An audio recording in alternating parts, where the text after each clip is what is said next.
Man, Kisumu English. I used to read, and reading is what energizes a man's mind and vision.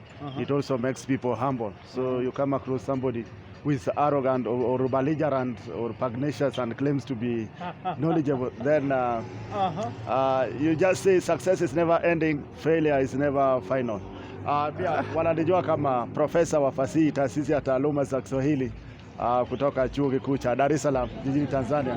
Na hili kwa sababu mara nyingi mimi huzungumza lugha sanifu ya Kiswahili kwa ndweo, kwa madaha, kwa pozi, kwa mbwembwe, kwa mtwazo, bila wasiwasi wala tashwishi, bila tashwishi wala tashtiti, bila jeke wala kufurukuta, bila dukuduku wala mtafaruku, au bila waiwayo wala kiwewe chochote. So ndugu zangu, karibuni tena, na kabla sija introduce mgeni wetu kwa siku hii ya leo, ningependa tu uchukue sekunde yako 3 ili uweze kubonyeza the subscription button. 1 2 3 4 5. Thank you very much and God bless you. Asanteni sana, karibuni tena ili tuweze kuzungumza. Je, chanzo cha mauaji ama chanzo cha ndoa zetu kuweza kudidimia ama watu kufa katika jamii, kuuana katika jamii ni yapi? Bro, kwa jina, sema tu majina zako, unaitwa nani?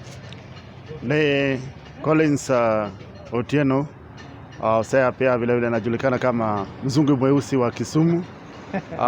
Ukienda kwa YouTube unaandika Kisumu Englishman, you get all my videos.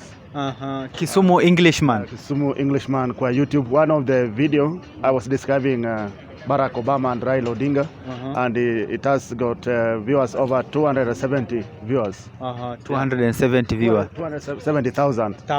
270,000. Wow. You are saying mzungu mweusi kutoka Kisumu? Mzungu mweusi wa Kisumu, or Kisumu Englishman. Kisumu English. I used to read, and reading is what energizes a man's mind and vision. It also makes people humble. So you come across somebody who is arrogant or belligerent or pugnacious and claims to be knowledgeable, then you just say success is never ending, failure is never final. Pia wananijua kama profesa wa fasihi taasisi ya taaluma za Kiswahili kutoka chuo kikuu cha Dar es Salaam jijini Tanzania. Na hili kwa sababu mara nyingi mimi huzungumza lugha sanifu ya Kiswahili kwa ndweo, kwa madaha, kwa pozi, kwa mbwembwe, kwa mtwazo, bila wasiwasi wala tashwishi, bila tashwishi wala tashtiti, bila jeke wala kufurukuta, bila dukuduku wala mtafaruku, au bila waiwayo wala kiwewe chochote. Asante ndugu. Wow. Ndugu zangu, sijui niseme nini, sina la kusema. Huyu ndugu tumekutana na yeye na tumesikizana tu. Sikuwa najua nazungumza hivi. Sijui Kiingereza nitaweza na Kiswahili nitaweza kweli. Twende kazi. Bro, utavumilia Kiswahili changu na Kiingereza changu? Sawa, asante. So excited to be with my friend the black Kisumu Englishman, mzungu mweusi wa Kisumu. Mzungu mweusi wa Kisumu. Thank you so much brother. Bro, umejiexplain na umepiga mistari hapa mpaka nimeshtuka. Wenzangu, bro ndo huyu. Ukitaka mwalimu wa Kiswahili, utaka msee wa kukufunza Kiingereza, ndugu ndo huyu. Ndugu, there's this, kuna hii, twende sasa kwa mada. Kuna hii mada kwamba watu wengi, ukiangalia watu wengi katika jamii, kwa ndoa, kwa relationships, wanauana na kuachana. Chanzo ni nini kwa maoni yako? Basically it is lack of money. You know, the only way we can feel ever happy and fulfill the long term is to live in accordance with our true values. And if we don't, we are sure to experience intense pain. And many people develop habitual patterns of behavior that frustrate or could potentially destroy them. This is, you know the truth and you prevaricate. You know the truth and you beat about the bush. You start soliloquizing to yourself and then you come up with the wrong decision. You know very well that what my husband or my wife or my girlfriend or my boyfriend is getting a day or in a month is just a certain amount of money. And then you insist that it must go beyond that, and that is the only thing he or she is getting. So what is bringing a lot of problem there is lack of money. Lack of money. Yeah. Okay. Yeah. So maybe something else that causes this problem. Yes, so also to have a relationship Yes. with another person. Maybe uko kwa ndoa alafu pia unaangalia mpango wa kando na si eti juu ya pesa. Ni vile tu unaweza kumpenda mtu mwingine ama hujaridhika kwa mahali upo. Yeah. Maybe watu wengi wanaweza uliza kwamba mzungu man ni mtu wa familia. Yes, unfortunately, last year March 2021, it's almost 1 year now, my wife was admitted suffering from gastritis with GI bleeding and moderate anemia, and she was put on one IV omeprazole 40 milligrams BD for 5 days, and ranferon syrup 10 mils BD. BD means you take that medicine twice a day. That was for 1 month. So these were the most expensive drugs I ever come across in my life. So unfortunately, she passed on, and I felt devastated, exasperated, flustered, flurried, suddenly exhausted, and desperately tired. So, but I know that death is there. So I lost my wife. So she left me with 3 kids. The youngest one is almost 3 years now, and another one is in class 4, and the firstborn is in class 8. Yeah. May her soul rest in peace. Pole. So maybe you talked of easy changamoto, somebody getting to not satisfied. Yeah. What's maybe probably the cause of this dissatisfaction? Maybe predominantly people do meet in social media. Yeah. You chat with somebody through WhatsApp or Facebook. Then there's a relationship there, and then you have not known the character of your partner or the lady. Or maybe the lady used to take most of her time in these clubs, attending bars, or in Chagarden. But you are a Christian, somebody who received Lord Jesus Christ as the personal Savior some times back. So you may realize later, after maybe you have been staying relationship for 3 years, you may realize that no, this is a wrong partner. So this can bring a bad relationship with you and your partner. So it may force you either to play out within the relationship, or to break relationship, and you start your life on your own, and you just proceed like that. Okay. So what do you tell to those people? Maybe you are not satisfied in your family. Is it with your spouse? Is it good to talk about it, or you just keep quiet and find somebody else? First of all, you must sit down maybe with your husband or with your wife. Then you talk about it. Then if it is impossible, then you look for another person. But what I've urged most of our people, those who have not married, those who are there looking for their fiancés, looking for their wives or husband, you should go deep into discussion. You know your partner better for many times, so that if you come to a relationship being a wife and a husband, or a husband and a wife, then you have experience about your partner. Not that you rush in a marriage relationship. Yeah. So that means we need to have some good preparation before we get married. Yeah, of course, yes. Yeah. So some of us, some of the people, they say that when you get someone and you get into marriage, or when you date someone for a very long time, it's not good for that person to become your partner. So that one, haraka. Is that practical? Or does it even apply? It's also vice versa. You may go to haraka, then you stay longer, you become good parents in the future. Also, you may take long time.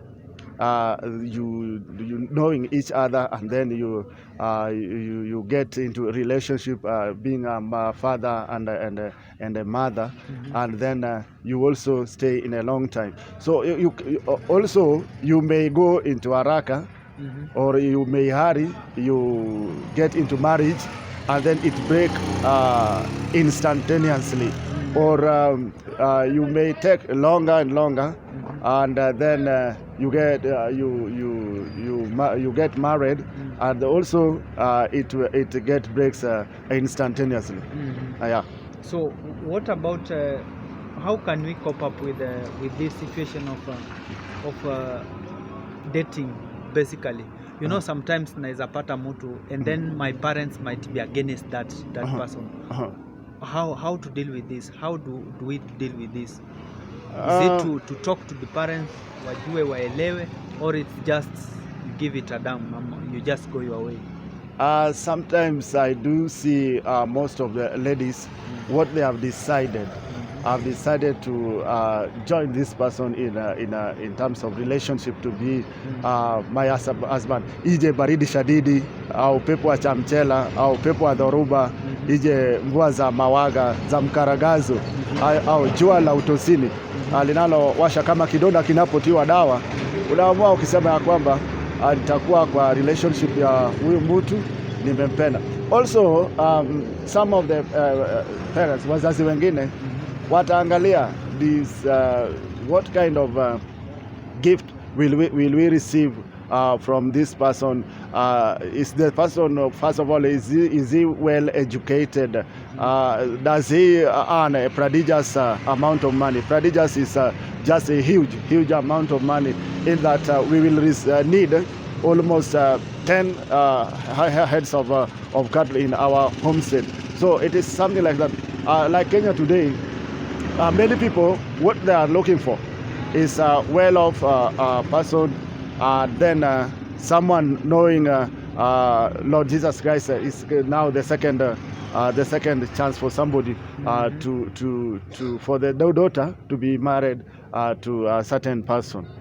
If not, then they say that no, it is impossible for you, or you are still young, or that is not your class, or maybe the lady may tells you that I graduated with the highest honors from Miami University in Oxford, Ohio, then studied in Germany on a Fulbright scholarship, and finally I earned a master's degree from our university, United States of America. And so they look for another person who is also a graduate, not a primarian, or not from full school leaver, or not college material, something like that. So with some families, they value education, and as you know that education is the key to a successful future, the key elements in helping our men and women developing to their full potential. Learning opens doors of the opportunity to those who seek it out, put their souls and hearts into it. So most of the parents, they look for somebody who is well educated. Now, okay, maybe we can explain that, yes. But now I'm in love with that lady, and the lady is in love with me. That education, how do we go about that? Oh, you know, I'm now talking about the parents. Wazazi. Yes. Wazazi wata insist that because you are baby, you are well educated. Yes. You must look for somebody who is also well educated, your class. And it may also bring a problem with you and your wife. You will start staying together, and later on your wife will come up with a lot of criticism, telling you that you are not my class, you are not well educated. So this has also, they bring problems in the relationship. You are not my class.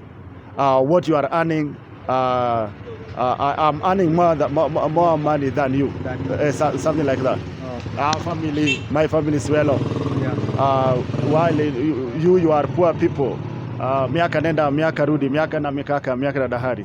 So these are the major problems. So that's the major problem. Now, for that lady, that's somebody who is eyeing to say me, I've completed Form 4, and I do not have further studies, and now I love the lady. What do I do?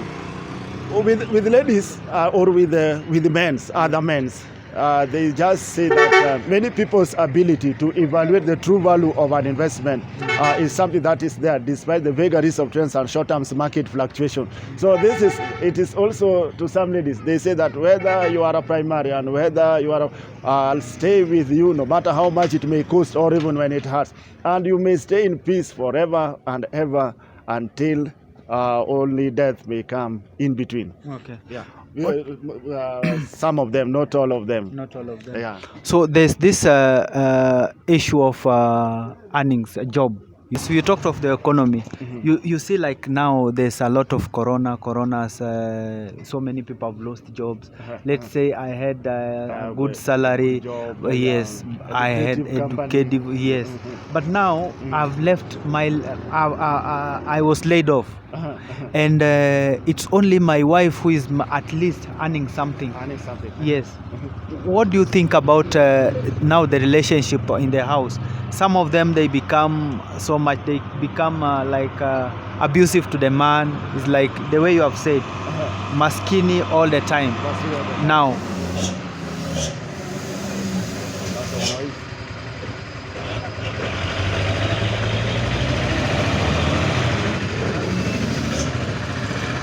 okay, ni kelele ya lori.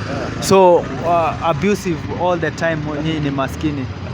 How should a man cope with this? Or to that lady, how should a man first cope with this? Oh, thank you for reminding me, because though I've not done research, but I know very well that since this COVID-19, most of the marriages are broken, relationships they are broken because you cannot cope with the situation. Yes. Now, I want to put it clear that from last year up to now, most Kenyans are overburdened by harsh economic conditions, which the ravages of the COVID-19 pandemic have worsened.